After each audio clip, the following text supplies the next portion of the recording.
1435원, 그제? 아침에 강세 보이다 조금 위축이 되는 그 흐름을 지금 보여주고 있는 상황이고, 지금 해외 시장 움직임으로 보게 되면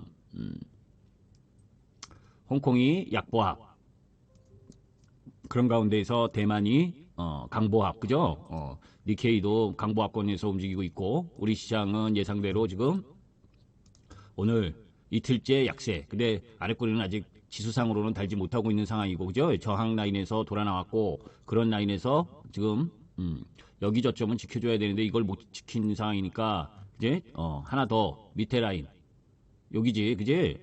여기가 지지될 수 있는 위치다라고 보시면 돼, 지수상으로는. 그래서 여기가 지지가 아래꼬리를 달고 돌아 나오는 모습에 수급이 전개가 돼야 되는데 못 돌아오니까 수급이 뭐 계속 밑으로 때리는 수급이잖아, 그지? 그러니까 요 라인까지도 내려올 수 있다. 그럼에도 불구하고 종목과 섹터는 틀리다라는 쪽이야. 아시죠? 지금 전체적으로 시장에서 수급 흐름을 보게 되면 이 수급을 가지고 어떻게 올라가겠냐고. 개인이 매도 때려야 올라가는 시장 수급인데, 그지? 지난주 화수목금은 개인들이 연락에 매도하고 외인과 기관이 외인이 선물 매수하고 기관이 프로그램 매수하고 이런 흐름이었었는데, 오늘은 개인들만 주구장창 매수하잖아, 그죠? 어제하고 오늘. 그러니 뭐 시장이 비실리는 건 당연한 거고, 그런 가운데에서 저 약세 흐름에 크게 영향을 미치는 게 반도체, 삼성전자, 그죠? 그리고 트럼프 정권 이스팀이 IRA 보조금 폐지 추진하고 전기차 관세, 거기에 배터리 관세를 전 세계 부과한 이후에 국가별로 협상을 하겠다. 그 뉴스가 2차전지 전반에 약세 흐름을 보여주고 있고, 뭐 2차전지 이미 예상된 거지, 그지?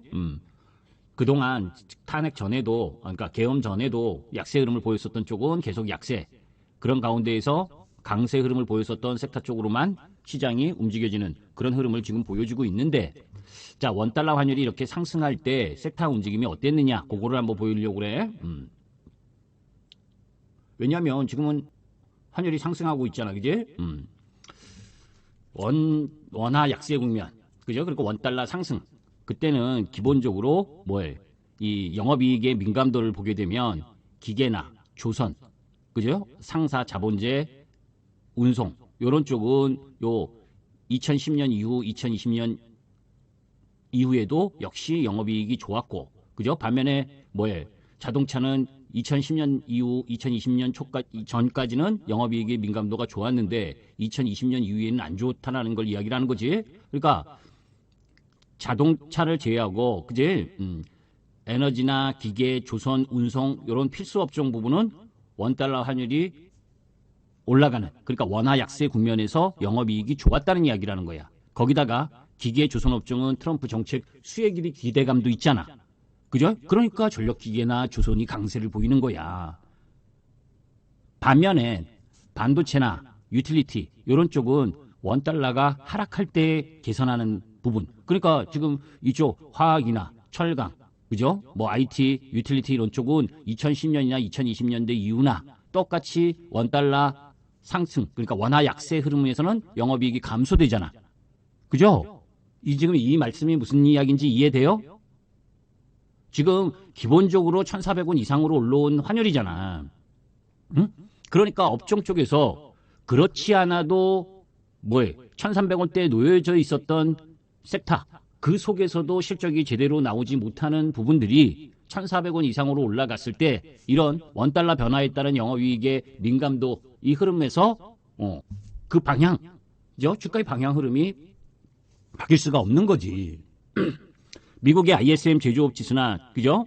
어제 발표된 제조업 PMI 이런 쪽 부분으로 봤을 때 미국도 안 좋고, 그죠? 그 안 좋은 가운데 있으니까 경기 민감주, 반도체, 그죠? 거기다가 관세 영향에 대한 부담, 비단 2차전지 쪽만 관세를 부과하겠냐고, 그제? 자동차나 반도체 이런 쪽에도 부과할 거고, 행여나 소비재 쪽에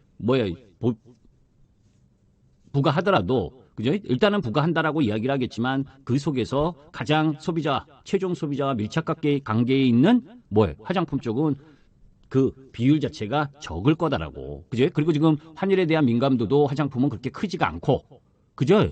환율에 대한 민감도가 크지 않잖아, 그죠? 그러니까 이런 원달러 변화 흐름 부분을 보더라도, 그죠? 지금 강세 흐름을 시장에 비해서 상대적 강세를 보이는 쪽, 그게 답을 보여주는 거지. 그죠? 지금 중국 시장에서, 그죠? 중국 시장이 돈을 무진장 풀었는데도 불구하고, 그제? 지금 중국 시장에 어제 발표된, 생산, 소비, 투자 지표, 이걸 보게 되면, 산업 생산은 뭡니까? 그냥 예상치 부합 정도로 나왔어. 그러는데 뭡니까? 소매 판매. 그죠? 소매 판매는 시장 예상치 4.6%, 전월 4.8%였었는데 3.0%로, 그것도 광군절이 있었는데. 그죠? 이런 부분들, 거기다 중앙경제공작회의에서 적극적인 정책 주문을 통해서 경기 부양안이 나올 거라고 봤는데, 구체적인 부분은 내년 3월 양회에서나 발표할 가능성이 높은 부분. 그러니까 중국 관련 화장품 쪽도 지금 약세 흐름을 보이는 거야. 이런 부분들 때문에. 그런데 중국 쪽 부분은 어차피 소매 판매가 잘 팔려도 대한민국 화장품 안 팔려. 그죠? 중국 로컬 브랜드 화장품이 팔리는 거고. 그래서 화장품 쪽에 계속 이야기하는 게 뭡니까? 중국 비중이 적은 쪽. 그죠? 화장품의 중국 수출 비중이 적은 쪽. 많은 쪽이 누굽니까? LG생활건강, 뭐 애경산업. 이런 쪽이 크잖아. 코스맥스나 아모레퍼시픽도 비중이 중국 쪽이 큰데 그쪽은 계속 줄이고 있는 상황이고. 그러니까 화장품을 공략하는 부분도 뭐예요? 중국이 아닌 쪽에 우위를 갖고 포커스를 갖고 가고 있는 쪽, 그쪽이 상대적으로 강세를 보이는 거고. 무슨 얘기인지 아시죠? 이거 변화 쉽게 안 일어납니다. 아셨죠? 저희 계속 그러잖아. 어제도 그러고, 그지? 시장이 섹터 종목이 많이 떨어졌다고 걔네들이 반등한다? 탄핵 가결됐으니까 무슨 그런 개떡 같은 소리가 있어. 그죠?